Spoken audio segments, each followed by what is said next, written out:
muita alegria que damos continuidade ao terceiro Summit Internacional Américas. Gostaria de agradecer a disponibilidade dos palestrantes em participar conosco desta tarde e compartilhar seus conhecimentos e experiências, e a todos os participantes da mesa. Dando continuidade, gostaria de convidar para moderar a primeira mesa o professor Dr. José Suassuna, professor titular da Universidade do Estado do Rio de Janeiro e diretor do Complexo Américas na área de nefrologia. Seja bem-vindo, Suassuna. Obrigado, Fernanda. Thank you very much, Fernanda. We'll continue in English for the sake of our guest speaker, because he probably Nosso convidado principal, ele até estudou um pouquinho de português, mas ele não é fluente. Mas esperamos que, com tantas visitas, todas as visitas que estamos planejando no futuro, para ele vir para o Brasil, ele vai acabar ficando fluente no português. É meu prazer co-presidir essa sessão inicial sobre um assunto bastante em voga na nossa área de especialidade, que são as mudanças que os biomarcadores estão causando na medicina em várias áreas. Demorou um pouco, mas chegou também a nefrologia, principalmente a área de injúria renal aguda. Sem mais delongas, vamos deixar mais tempo para o nosso palestrante principal falar. Gostaria de chamar o meu colega Tiago Reis para apresentar o nosso palestrante de hoje. Boa tarde a todos, é um prazer estar aqui para este evento tão importante. Eu tenho a satisfação de apresentar o Dr. John Callow, da Unidade de Terapia Intensiva da Universidade de Pittsburgh e atualmente Chief Medical Officer da Spectral. Professor Callow, nós agradecemos pela sua visita, agradecemos por estar participando conosco e passo a palavra a você, Dr. Callow. Muito obrigado. É um imenso prazer estar aqui. Eu gostaria muito de estar aí pessoalmente, mas estou aqui na reunião da Sociedade Americana de Nefrologia em Orlando.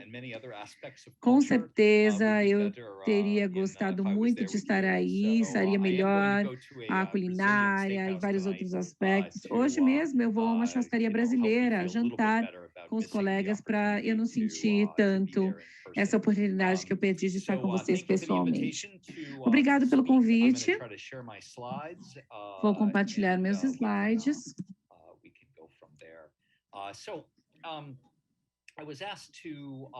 Me pediram para falar com vocês hoje sobre o conceito que acho que posso chamar de evolução da classificação da injúria renal aguda. Algumas pessoas ficam confusas um pouco com a definição. Eu não acho que a definição de injúria renal aguda, que é uma alteração rápida na função renal devido a uma injúria ao rim, eu não acho que essa definição vai mudar. Mas a forma como classificamos a injúria renal aguda, tanto em termos de gravidade, quanto em termos de tipo de lesão, isso vai mudar substancialmente nos próximos anos. E isso se encaixa com aquele paradigma da medicina personalizada, que é realmente essencial se quisermos avançar no desenvolvimento de terapias para a injúria renal aguda. Nem todas as injúrias renais agudas são iguais, então é muito improvável que um único agente possa tratar todas as diferentes formas de injúria renal aguda. Meus conflitos de interesse estão sendo mostrados aqui. Como eu disse, atualmente sou Chief Medical Officer da Spectral Medical e da subsidiária de álcool. Não vou falar sobre os produtos que essas empresas fabricam, mas vou falar sobre alguns biomarcadores que são feitos por outras empresas, principalmente a Astute Medical, que é uma empresa da BioMRE. Também tenho algumas propriedades intelectuais, mas não relacionadas especificamente aos assuntos da palestra de hoje. Vou começar com um lembrete um lembrete de por que estamos falando sobre isso, por que nos preocupamos tanto com a classificação da injúria renal aguda e por que a injúria renal aguda é tão complicada. Quando pensamos em outras formas de falência orgânica aguda ou disfunção orgânica aguda, a injúria renal aguda traz alguns desafios novos.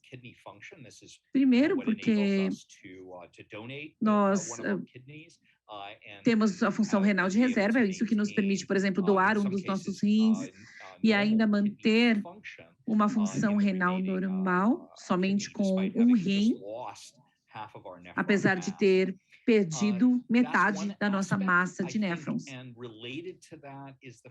Esse é um dos aspectos, que nós temos essa reserva.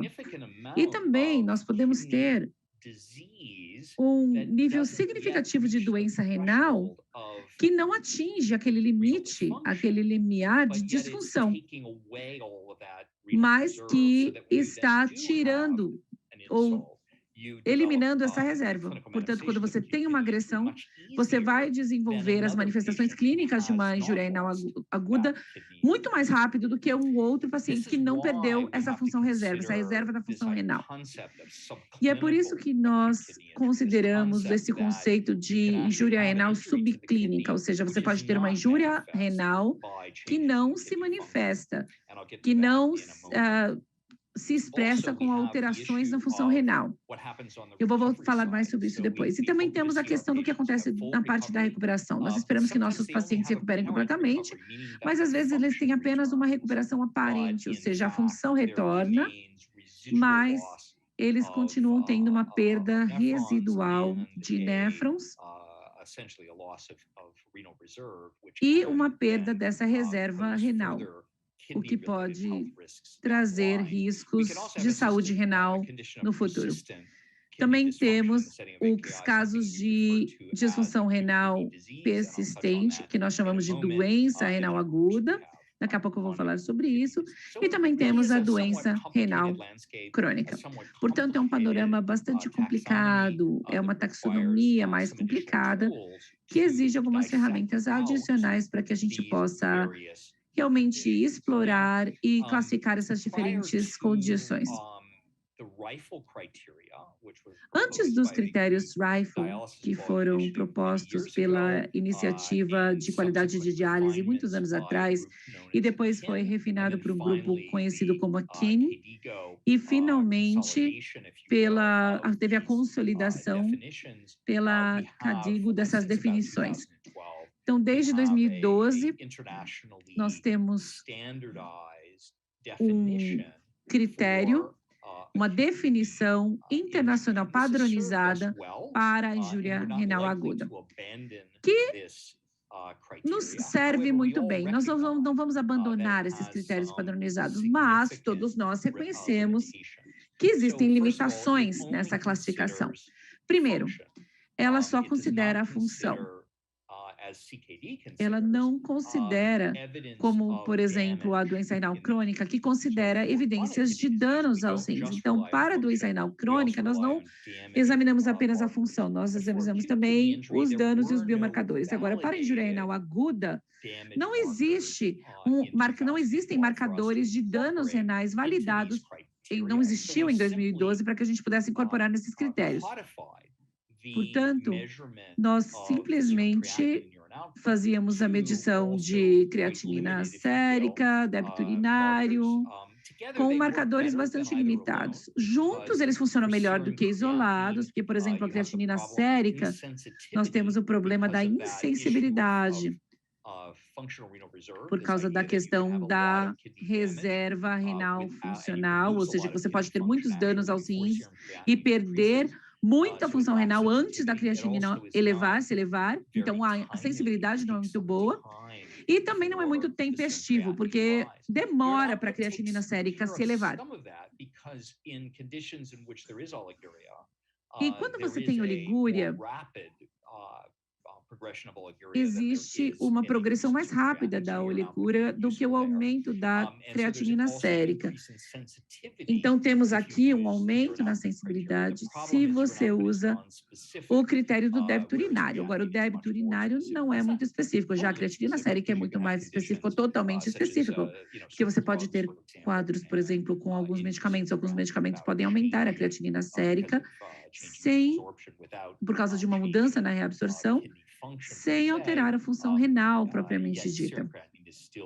Mas a creatinina sérica continua tendo uma especificidade muito maior do que o débito urinário, porque o débito urinário também é uma função do preenchimento cardíaco e da função cardíaca até certo ponto.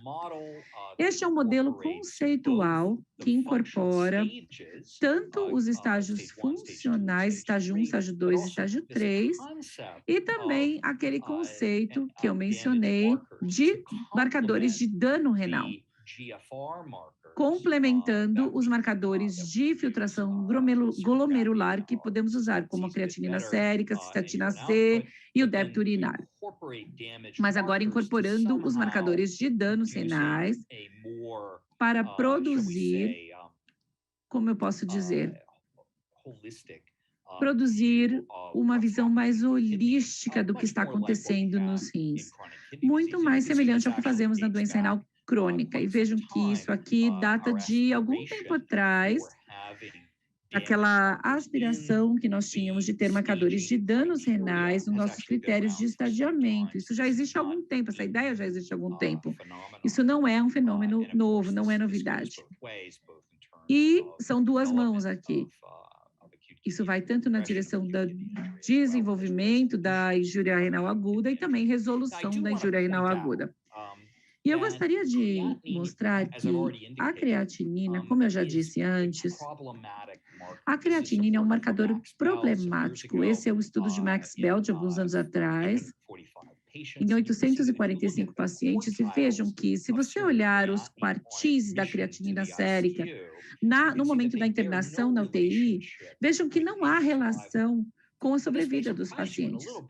Isso pode ser uma surpresa, de certa forma, porque a creatinina sérica, de alguma forma, é uma medida de filtração glomerular, e as medidas de filtração glomerular deveriam ter relação com a sobrevida. Mas pacientes diferentes vão ter taxas de filtração glomerular basais diferentes e não há diferença na sobrevida. Portanto, é a alteração da função renal que faz a diferença aqui. É por isso que os critérios RIFLE, que foram aquela primeira iteração dos critérios padronizados, avaliam a mudança na creatinina. E quando você avalia a mudança na creatinina, aí sim você começa a ver essa correlação com a sobrevida. E o ponto importante é que mesmo neste estudo, que foi o RIFLE-R, o RIFLE-R foi diferente de ausência de injúria renal, mas foi estágio 2 e estágio 3 que tiveram uma influência maior na sobrevida dos pacientes. Acho que nesse caso estamos falando de um acompanhamento de cerca de 3 anos após a internação na UTI. E isso já foi padronizado e já foi validado em vários estudos. Este é um estudo da Austrália. Vemos aqui o número de pacientes de diferentes níveis, diferentes estágios de injúria renal aguda, todos esses pacientes internados dentro da UTI. E este estudo também nos ajudou com o seguinte: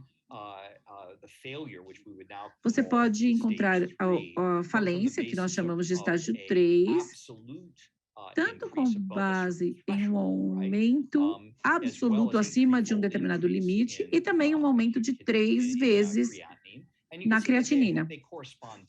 E vejam que eles correspondem à mesma taxa de mortalidade em pacientes internados. Também podemos definir com base, por exemplo, em terapia substitutiva renal dentro de uma instituição. Mas há várias maneiras de definir a injúria renal aguda estágio 3, que corresponde mais ou menos a uma taxa de mortalidade, sinais de mortalidade semelhantes. Podemos fazer um pouco mais, como fizemos lá em Pittsburgh. Lá nós produzimos uma ferramenta de tomada de decisão guiada por computador no prontuário eletrônico, que foi especificamente importante quando a função renal basal, e é importante entender qual é a mudança, o que aquela mudança na creatinina sérica significa, porque, como eu disse antes, saber só o nível de creatinina ajuda, mas o que realmente ajuda é saber quanto isso mudou. A mudança na creatinina sérica. E quando tentamos fazer isso, há várias situações em que fica difícil encontrar a creatinina neste gráfico. E se não for uma creatinina sérica bem alta, talvez você nem consiga voltar e encontrar ou saber qual é a creatinina sérica basal do paciente. Então, o que esse algoritmo computacional fez foi voltar e interrogar os dados laboratoriais prévios do paciente, de mais ou menos um ano antes, usando inteligência analítica para tentar determinar qual era a creatinina sérica basal daquele paciente e fornecendo essas informações para os médicos. Vejam que houve uma alta significância estatística, foi uma análise de 500 mil pacientes, e vejam que neste grande conjunto de dados houve uma melhora na mortalidade associada a essa mudança. Vejam aqui a mortalidade antes e a mortalidade depois da instituição do suporte eletrônico de tomada de decisão. E a única coisa que esse suporte eletrônico faz é ajudar as pessoas a identificarem a injúria renal aguda quando ela ocorre.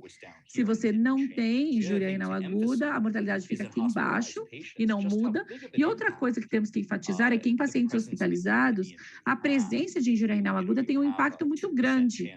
Veja, você tem uma chance de 2% de morrer no hospital sem injúria renal aguda e uma chance de 12% se você tiver injúria renal aguda. Portanto, isso é relevante. E este estudo ajuda a validar o valor de ter essa definição padronizada. Além disso, conseguimos demonstrar que, vejam, houve 1/3 de um dia de melhora no tempo de hospitalização, que representa a economia para o sistema de saúde. Bastante significativa essa economia. E todas essas coisas ocorreram somente nos pacientes que tinham injúria renal aguda. O tempo de permanência e a mortalidade não foram exatamente o mesmo depois da instituição desse suporte clínico de tomada de decisão em pacientes sem injúria renal aguda. Agora, apesar de todos esses resultados, houve muitas críticas nos critérios da KDIGO. E eu acho que seria bom discutirmos essas críticas. Primeiro, muitas pessoas dizem que o débito urinário só é preciso na UTI. E muitas vezes é um valor suspeito mesmo na UTI. Também a duração da disfunção renal não é considerada, a etiologia não é considerada na definição, a creatinina tem baixa sensibilidade e é tardia, como eu disse para vocês, e apesar do nome, a injúria renal aguda é definida com base na função e não no dano renal. Então, o que eu digo para vocês é que todas essas críticas são válidas, todas essas são críticas válidas dos critérios da KDIGO, e todos nós conhecemos muito bem, os autores com certeza conhecem muito bem essas críticas.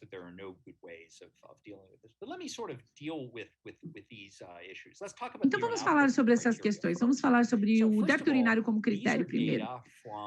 Estes são dados de pacientes internados na UTI, 32 mil pacientes de UTI, dados de Pittsburgh. Lá em Pittsburgh, nós temos um banco de dados clínico bem robusto, podemos avaliar grandes números de pacientes. E o que estou mostrando aqui é uma comparação da injúria renal. Claro, é claro que você não define dessa forma, com o débito urinário separado da creatinina. Mas se fôssemos definir o débito urinário comparado com, ou seja, uma injúria renal aguda baseada no débito urinário, comparado com a injúria renal aguda baseada na creatinina. Se você não tem injúria renal aguda, que foi o caso em 8.170 pacientes, a taxa de mortalidade é cerca de 4,3%. São dados de vários anos, e foi interessante ver que mesmo sendo pacientes na UTI, a mortalidade de UTI foi só 4,3%, caso os pacientes não tivessem injúria renal aguda. E isso sozinho já é bastante impressionante, que a mortalidade seja tão baixa se o paciente não tem injúria renal aguda. Se o paciente desenvolve injúria renal aguda estágio 1, com base no critério do débito urinário, essa taxa de mortalidade, e aqui com significância estatística, aumenta um pouquinho. E aumenta mais se você tem estágio 1 com base na creatinina.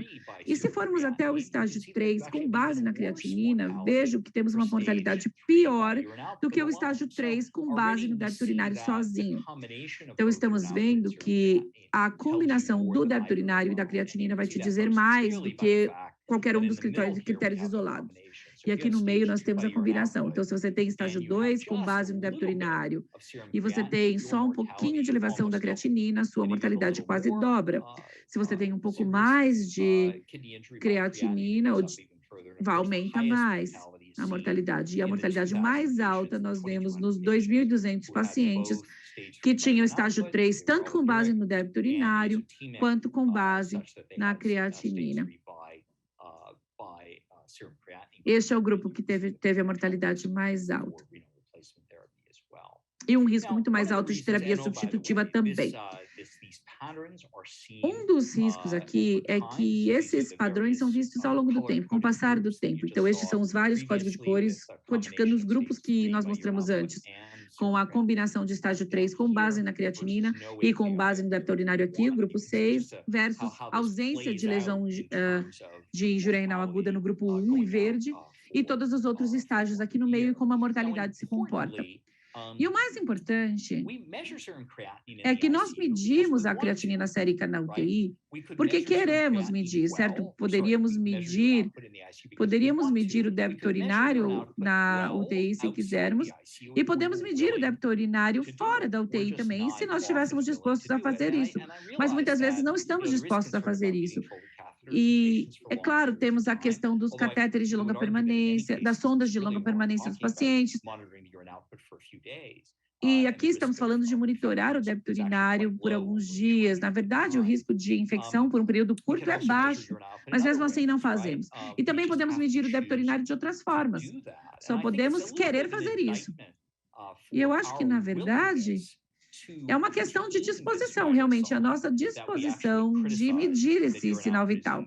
É por isso que criticamos a presença do débito urinário na definição. Ela está lá, o débito urinário está na definição por um bom motivo. É nós que temos que saber como vamos coletar esse dado. Houve bastante discussão já, tanto no meu país quanto no resto do mundo, sobre a importância da oligúria isolada. É muito comum na cirurgia cardíaca, mas será que tem algum significado?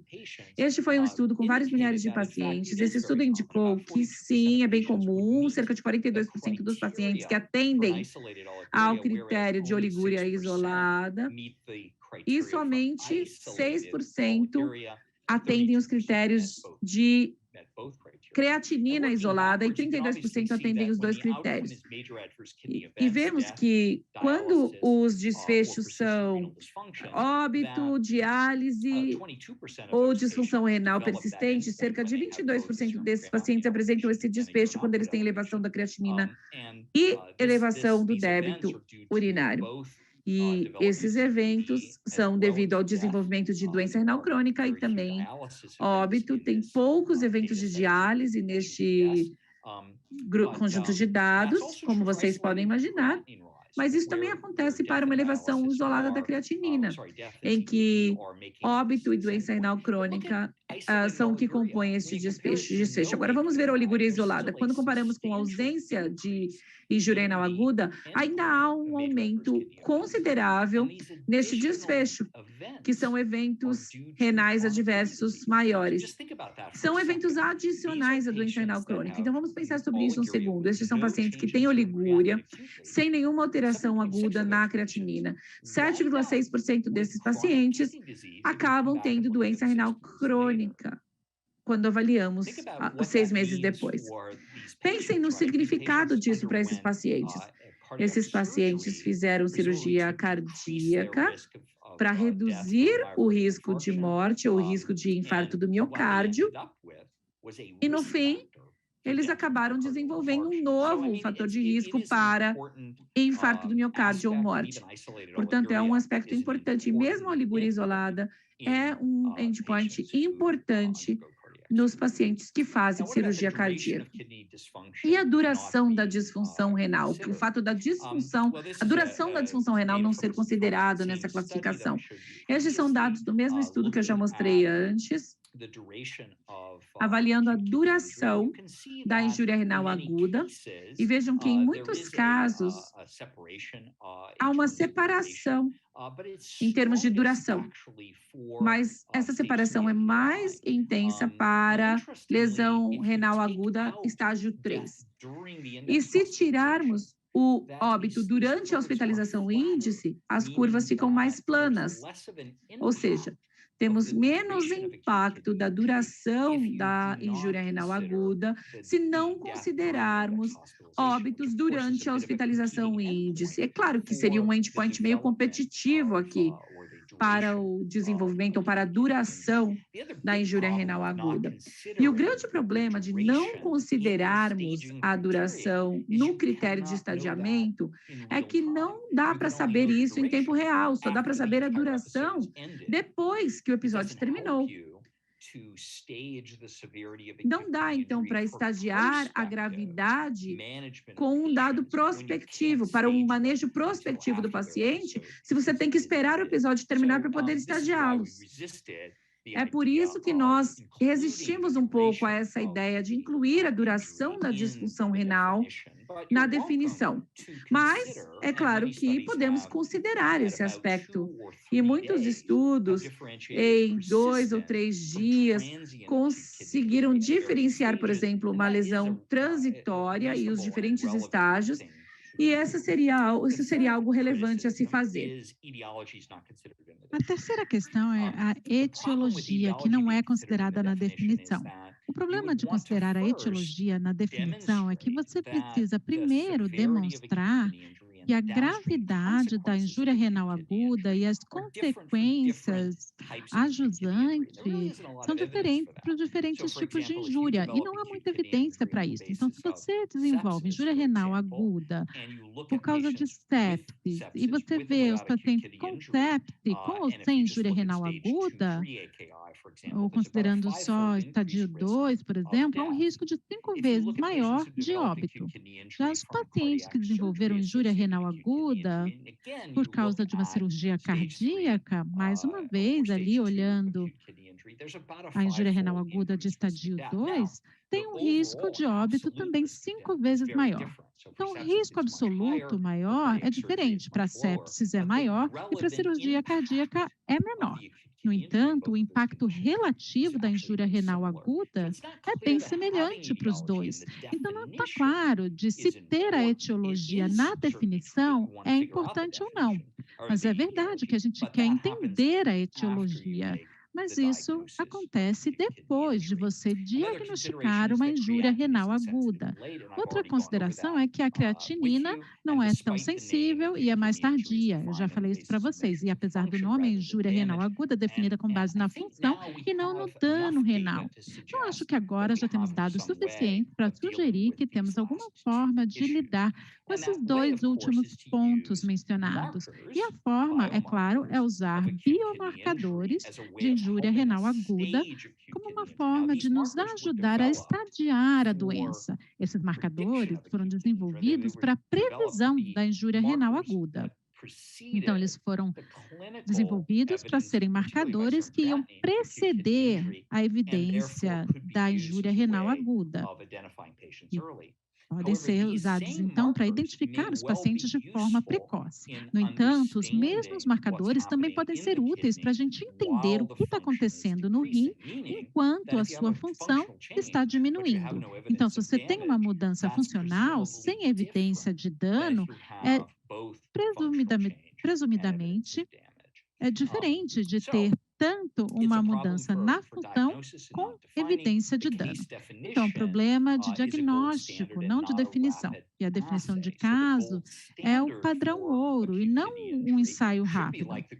O padrão ouro para injúria renal aguda deve ser igual o de outros processos de doença, para a gente concordar, no fim das contas, olhando os dados, os especialistas chegariam à mesma conclusão e diriam, sim, essa é uma injúria renal aguda, esse é o padrão ouro. E aí, depois, a gente iria comparar isso com os biomarcadores para fazer um estadiamento da doença. Esse é o problema também da insensibilidade da creatinina, como eu disse. Você tem que ter uma grande perda da taxa de filtração glomerular antes de poder definir, identificar o problema. E como que a gente mede com base no dano? E combinar isso com as mensurações de disfunção renal também. Aqui no consenso para doença renal aguda, esse foi um artigo recente que incorporou os chairs das diretrizes, tanto da injúria renal aguda, né? Eu, meu colega Lamer, e também o Paul Stevens e outros colegas que são co-chairs, como Michael Chong, que é um membro muito importante da KDIGO, que nos ajudaram, então, a fazer essa classificação. Esse foi o artigo que a gente publicou no ano passado.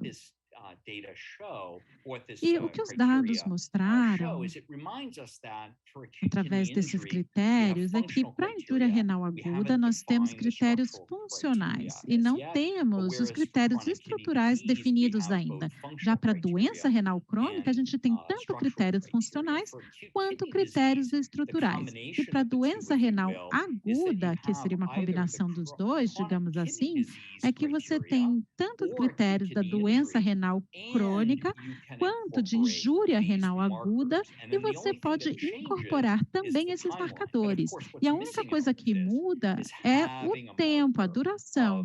E o que está faltando aqui é ter um marcador de dano estrutural que seja agudo o suficiente para ser relevante também para a injúria renal aguda.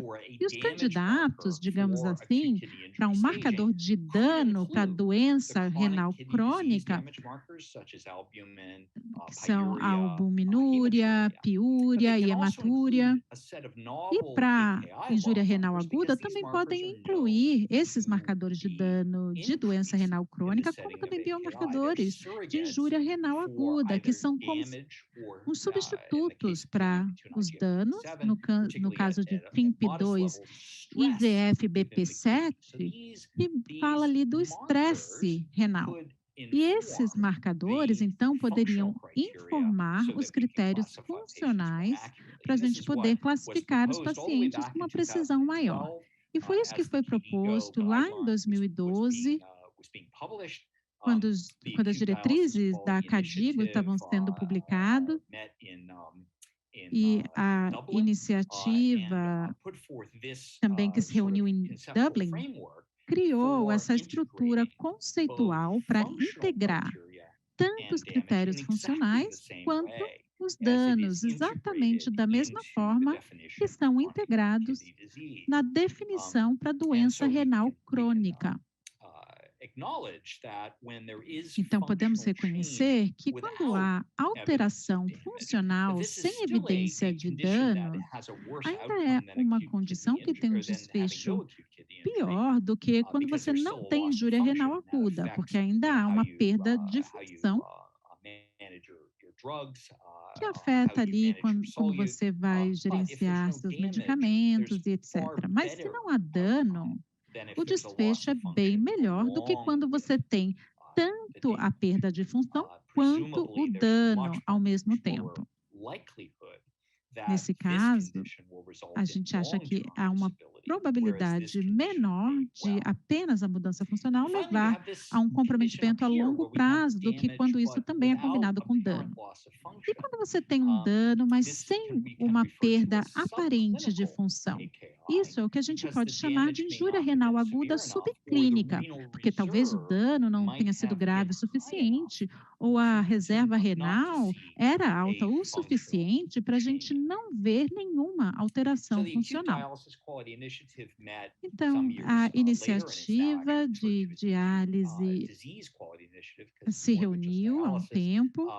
Na verdade, também a iniciativa de qualidade da doença aguda se reuniu, e eu sou um membro desse grupo já há vários anos, e a gente se reuniu em Vicenza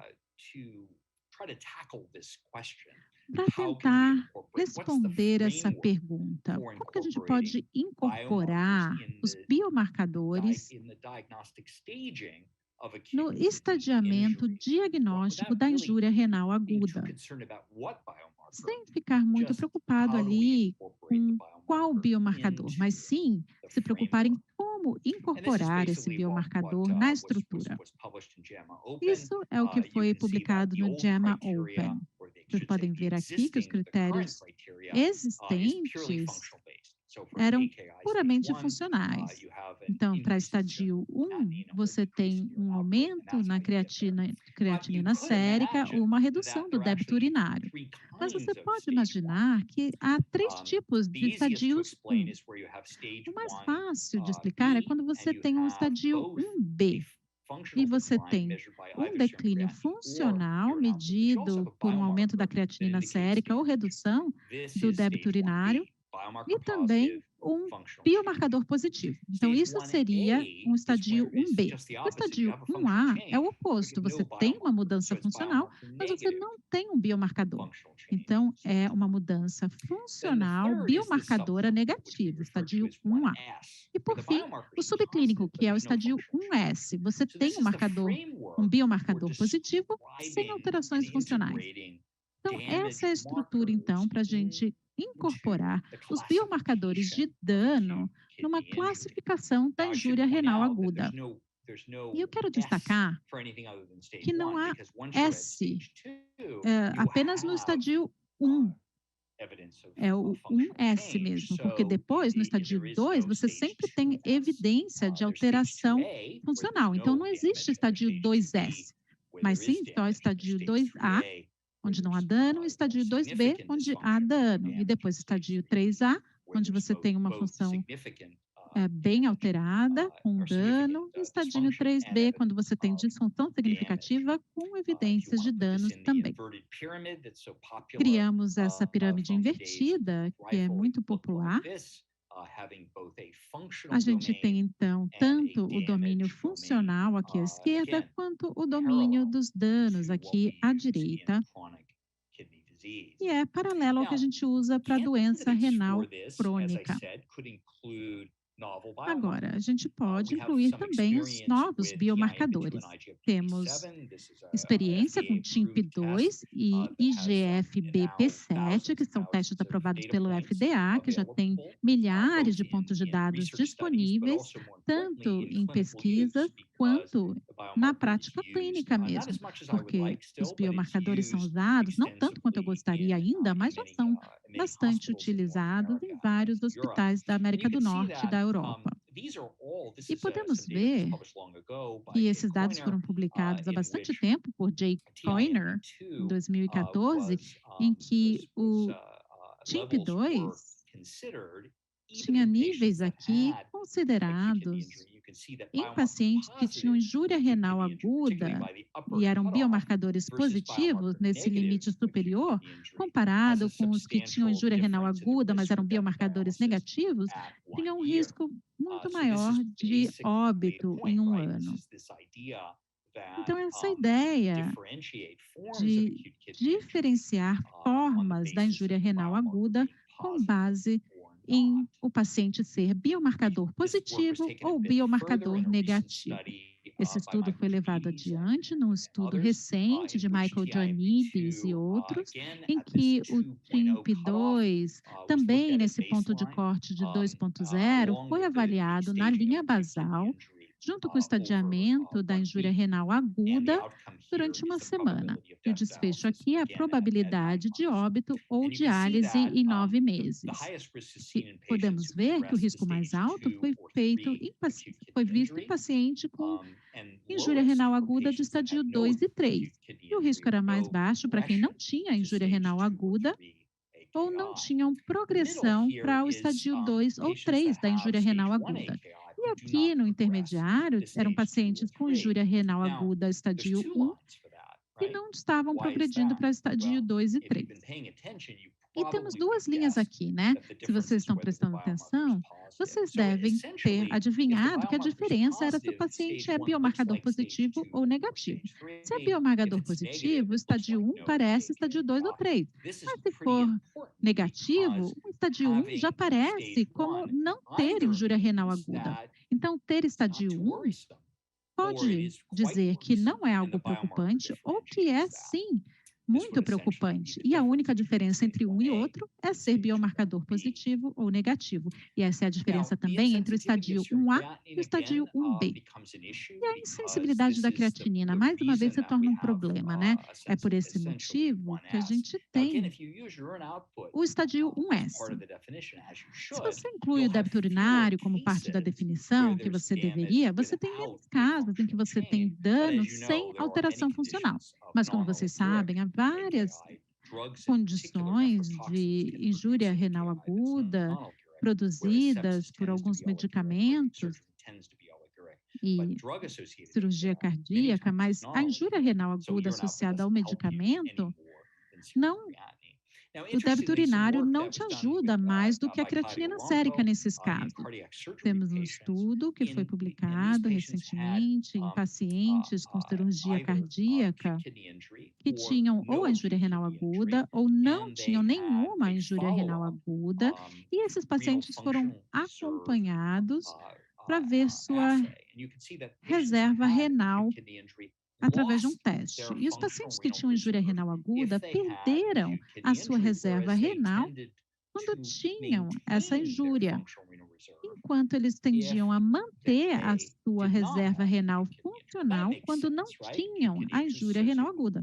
Faz sentido, né? Porque a injúria renal aguda é associada a uma lesão no rim e perda de néfrons, que são cruciais para a reserva renal funcional. Mas o interessante é que eles também olharam com mais cuidado esse grupo de pacientes aqui que eram negativos para a injúria renal aguda e viram que podiam estratificá-los em pacientes que eram negativos aqui, de acordo com a função, e também negativos de acordo com o biomarcador, nesse caso TIMP2 e IGF-BP7. Então, aqui seriam não tem injúria renal aguda e os pacientes que eram do estadio 1S, porque não tinham injúria renal aguda, mas tinham um biomarcador positivo. E esses pacientes não vieram a óbito e não fizeram reposição renal em 6 meses, mas tiveram, sim, uma perda da reserva renal funcional. Isso é importante, porque essa é uma medida muito sensível do que está acontecendo no rim. Se você perde a sua reserva renal funcional, você fica, sim, em risco de ter eventos subsequentes. Basicamente, aqui são pacientes que você vai dar um inibidor de SCL2 ou pacientes que você vai manejar de forma diferente por causa do seu risco subsequente de desenvolver uma injúria renal aguda. Esse é o estadio, então, 1S. Agora, falando sobre a sepse. São meus últimos slides aqui da apresentação. A sepse é provavelmente o melhor exemplo dos problemas da injúria renal aguda. É tão interessante que eu conversei com os meus colegas intensivistas e lembrei que é difícil vir a óbito de sepse sem uma injúria renal aguda. Pense nisso um momento. Se você não tem injúria renal aguda, mesmo que você tenha choque séptico, sua mortalidade em 60 dias é de apenas 6,2%. o que é maravilhoso. É uma mortalidade muito baixa para pacientes com choque séptico. Agora, se você tem estádio 1, a sua chance é de 17%, e se for de estádio 2 ou 3, a sua mortalidade aumenta quase 4 vezes, olha, chegando a 27%. Então, se você pode prevenir a injúria renal aguda em pacientes com sepse, você pode reduzir a mortalidade global desse paciente. Mas você não pode prevenir, em muitos casos, porque, em geral, ela já está presente nos pacientes com sepse. Mas há muitos pacientes que têm estadio 1 e você pode prevenir que eles passem para um estadio 2 ou 3 e assim você pode ter um impacto significativo na mortalidade desses pacientes. E o interessante é depois, então, aplicar esses mesmos critérios ou as mesmas alterações funcionais assistidas por biomarcadores e adicionar, então, ao estadio clínico. E avaliar, então, a mortalidade em 30 dias. O que você vê para TIMP2 e IGF-BP7 é que há pouquíssimos pacientes que atendem os critérios para ser estadio 1S. Isso porque o biomarcador funciona. Há poucos pacientes mesmo que têm um biomarcador positivo e que desenvolvem injúria renal aguda. Tudo bem, dá para estadio 1 um pouquinho mais, estadio 2 bem mais. E bastante pacientes aqui que desenvolvem uma injúria renal aguda, estadio 3, que são biomarcadores positivos.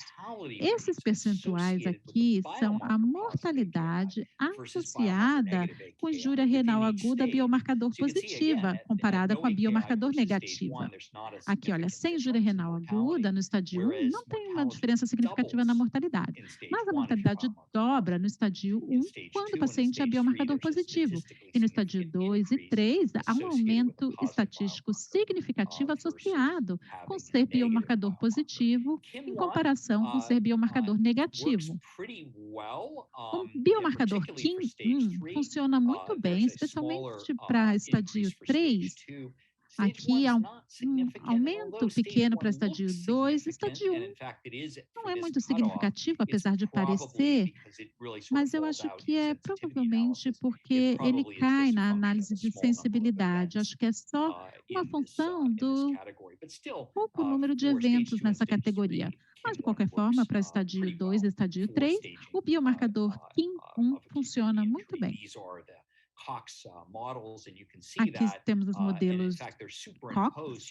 Vocês podem ver que aqui estão sobrepostos. Nem dá para ver o estádio 2 e 3 de biomarcador, porque eles estão sobrepostos aqui. Aqui embaixo temos os biomarcadores negativos e o estádio 1 biomarcador positivo está aqui em verde, olha, e aqui embaixo biomarcador negativo, estádio 1 sem injúria renal aguda e estadio 1S. Olha só aqui embaixo, que interessante, em termos da sobrevida em 30 dias.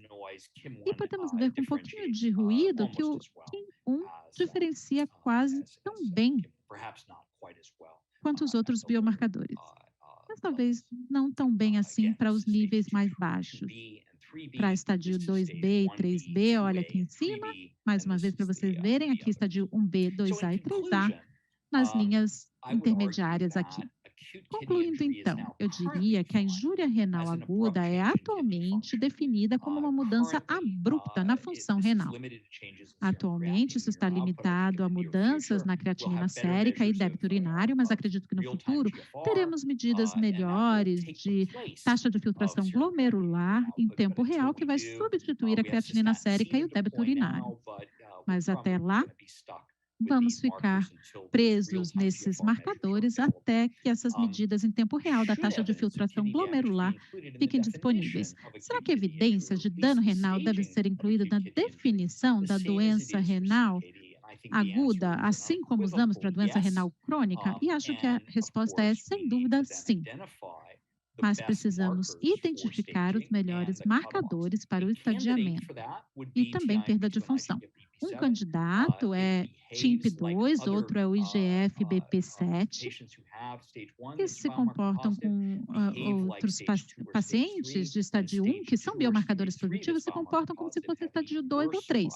E os de estádio 2 e 3, que são biomarcadores positivos, têm uma sobrevida ainda pior. Então, eu acho que esses são bons candidatos para serem incluídos nesses critérios, como uma forma de incorporar os biomarcadores. Já o TIMP2 não funciona muito bem para o estádio 1S. Parece que o TIM1 funciona um pouquinho melhor nas análises de sensibilidade. Ainda não temos, então, um marcador muito bom para o estádio 1S. NGALAS, em alguns estudos anteriores, estão tentando confirmar isso, mas para sepse não conseguimos encontrar um bom biomarcador, mas talvez para algumas formas de injúria renal aguda a gente possa encontrar. E temos novos pontos de corte e também de tempo que precisam ser estabelecidas para que possamos incorporar esses marcadores no estadiamento formal da injúria renal aguda. Com isso, eu concluo e agradeço muito pela atenção. Muito obrigado, Dr. Kellam. Foi uma apresentação muito esclarecedora. E agora temos um tempinho para comentários. Eu gostaria de começar fazendo algumas perguntas. Eu acho que esse estádio 1S é uma surpresa.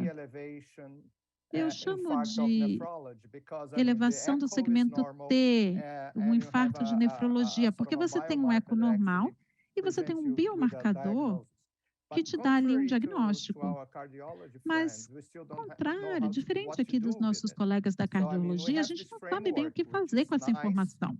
Então, a gente tem essa estrutura que é interessante, mas você só pode olhar de forma retrospectiva. Então, gostaria que você comentasse. Agora que a gente tem essa ferramenta, ou pelo menos essa estrutura, será que a gente deve direcionar nossos estudos clínicos para isso? E antes dos estudos clínicos, tem alguma coisa que a gente pode já fazer com esse conhecimento? Olha, eu dividiria minha resposta em componentes separados, digamos assim. Um deles está relacionado com a seleção dos biomarcadores que você pode usar.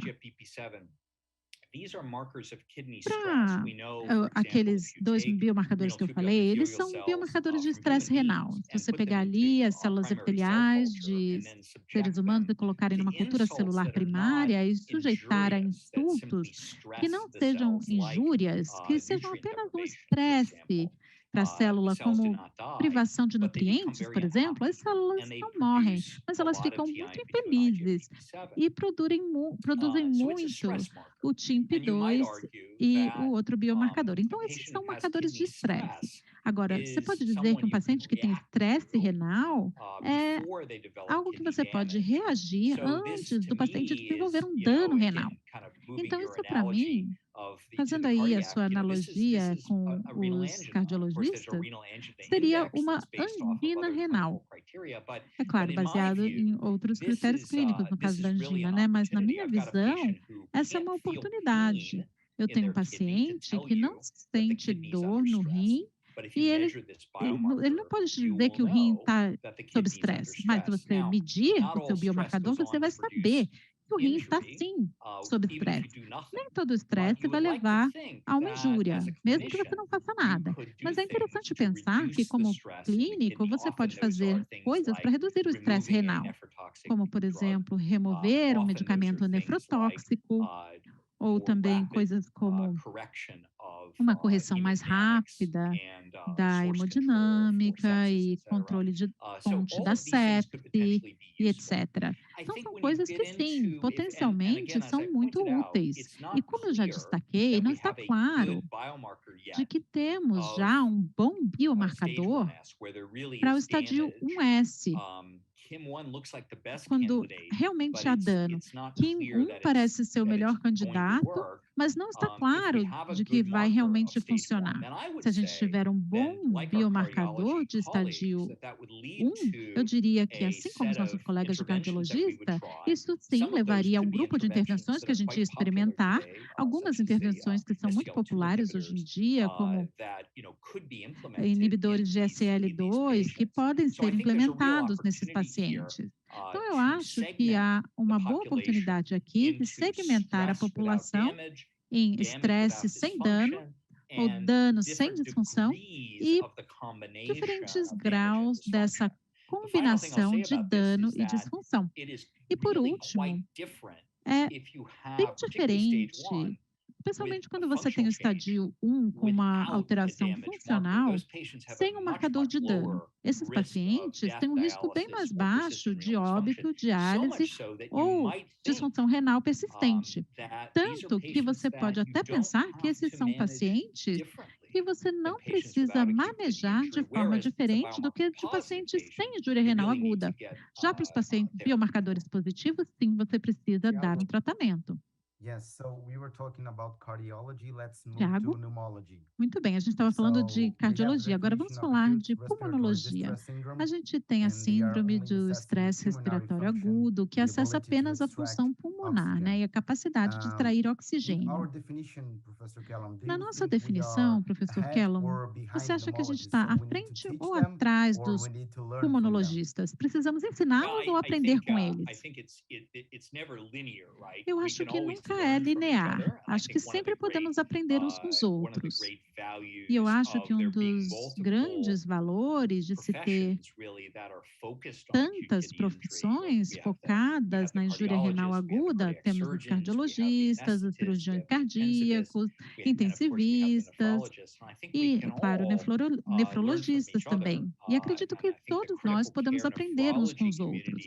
Eu acho que a comunidade de nefrologia do cuidado crítico é bem robusta e bem dinâmica também, em parcerias. Então, acho que sempre tem a oportunidade de aprendermos uns com os outros. E podemos aprender de duas formas, né? Como você sabe, aprender com sucesso e também aprender com fracasso. Então, a gente tem que garantir que não está cometendo os mesmos erros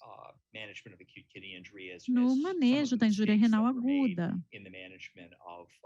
assim como erros foram cometidos no manejo de outras doenças. E claramente um dos grandes erros que cometemos era a instituição da ventilação mecânica em altos volumes, que levaram a uma pressão mais alta e barotrauma, causando mais problemas pulmonares, né? Acho que há vários fatores que a gente pode mencionar na injúria renal aguda, incluindo volume, não pressão de vias aéreas, nem volume ali no ventilador, mas sim o volume de cristalóides.